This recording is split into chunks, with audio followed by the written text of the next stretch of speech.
பிள்ளைகளே, அவதானியுங்கள். ஈனா. இனி ஈனா சொற்களை அவதானிப்போம். இலை, இலை. பாருங்கள், இலை. இல்லை, இல்லை. இல்லை என்று சொன்னா இல்லை என்று மறக்கிறது. அடுத்ததை பாருங்கள், இசை, இசை. இசை என்று சொன்னா என்ன? ஒரு விஷயத்துக்கு உடன்படுதல், சம்மதித்தல் என்று சொல்லலாம். உதாரணம் பாருங்கள், கலை விழாவை தொடக்கி வைக்க அமைச்சர் இசைந்தார் என்று சொல்லுவோம். அடுத்த இசையை இன்னொரு விஷயத்தை சொல்லுவோம், பாடுதல், இசைக்கருவி இசைத்தல் என்றும் சொல்லுவோம். இட்லி, இட்லி.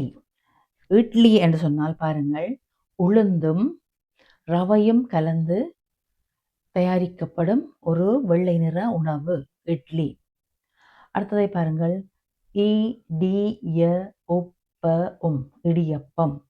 இதனை இடியாப்பம் என்றும் சொல்வார்கள். அது சிவப்பு அரிசி மாவை சுடுநீரில் குழைத்து உரலில் போட்டு பிழிந்து ஆவியில் அவித்து தயாரிக்கும் ஒரு உணவு. இலங்கையில் அதிகம் விரும்பி உண்ணப்படும் உணவுகளில் ஒன்று. பார்வைக்கு நூடில்ஸ் போல காட்சி தரும். இடியப்பம், சம்பல் சுதி சாப்பிடுவார்கள், இடியப்ப பிரியாணி செய்வார்கள், இடியப்ப கொத்து செய்வார்கள் என்று வகை வகையாக செய்வார்கள். அடுத்த ஆறாவதை பாருங்கள், இடி, இடி. இடி என்று சொன்னா என்ன? உடைதல், தகர்தல், இடிதல் சொல்லுவோம். உதாரணமாக 100 ஆண்டுகள் தாண்டிய கட்டடங்கள் இது இடிந்து விழும் நிலையில் இருக்கின்றது என்று சொல்லுவோம். அடுத்தது, இடிக்கு பேரொலி எழுப்புதல் என்றும் ஒரு அர்த்தம் உண்டு. இடி இடித்ததில் குழந்தை பயந்து விட்டது. அடுத்த, குத்து, இடி, உரலில் இடித்தேன் என்று சொல்லுவோம். ஓகே. அடுத்தது பாருங்கள், இறைவன். இறைவன் என்று சொன்னால் கடவுள், ஈசன், பரமன், பரம்பொருள் என்று ஒத்த சொற்கள் வரும். அடுத்ததை பாருங்கள், இனிப்பு. இனிப்பு சுவையுள்ள பொருள் இனிப்பு. அடுத்ததை பாருங்கள், இன்பம். இன்பம் என்று சொன்னால் மகிழ்ச்சி, சந்தோஷம், களிப்பு, அக்களிப்பு எல்லாம் இன்பம். 10வது அவதானியங்கள், இக்கட்டு.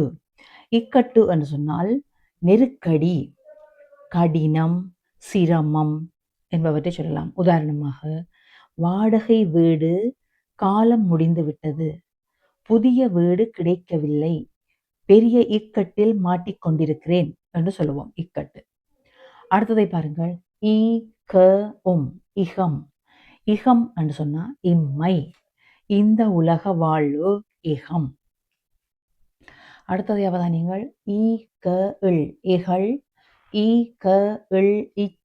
இகழ்ச்சி. இகழ்ச்சி என்று சொன்னால் தூற்றுதல், ஏளனப்படுத்துதல், மதிக்காத தன்மை, இகழ்ச்சி.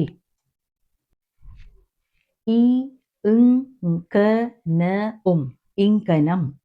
இங்கனம் என்று சொன்னா கடிதத்தில் இங்கனம், இப்படிக்கு என்று சொல்லுவோம். இங்கனம். அடுத்ததை பாருங்கள், இங்காலே என்று சொன்னால் இந்த சொல் இலங்கை தமிழ் வழக்கு, இந்திய மொழியில் இல்லை, இலங்கை தமிழ் வழக்கு. இந்த பக்கம், இங்காலே வா என்று கூப்பிடுவோம். இந்த பக்கம் வா என்று சொல்றத இங்காலே வா என்று சொல்லுவோம். அடுத்ததை பாருங்கள், இங்கிதம். இங்கிதம் என்று சொன்னால் சூழ்நிலைக்கு ஏற்ப இணங்கும் தன்மை இங்கிதம். உதாரணம் பாருங்கள், பிறரிடம் பேசிக் கொண்டிருக்கும் போது தலையிடாமல் இருக்கும் இங்கிதம் தெரிந்தவள் என்று சொல்லுவோம். இங்கு என்று சொன்னால் இங்கே. அடுத்ததை பாருங்கள், இங்கும் அங்கும். என்று சொன்னால் இங்கும் அங்குமாக, 2 பிள்ளைகளின் வீட்டிலும் இங்கும் அங்குமாக வாழ்ந்து கொண்டிருக்கிறேன் என்று சொல்லலாம். அடுத்ததை பாருங்கள், இங்கே. இங்கே என்று சொன்னால் இந்த இடத்தில். இங்கே என்றால் இந்த இடத்தில். ஓகே. இச்சை. இச்சை.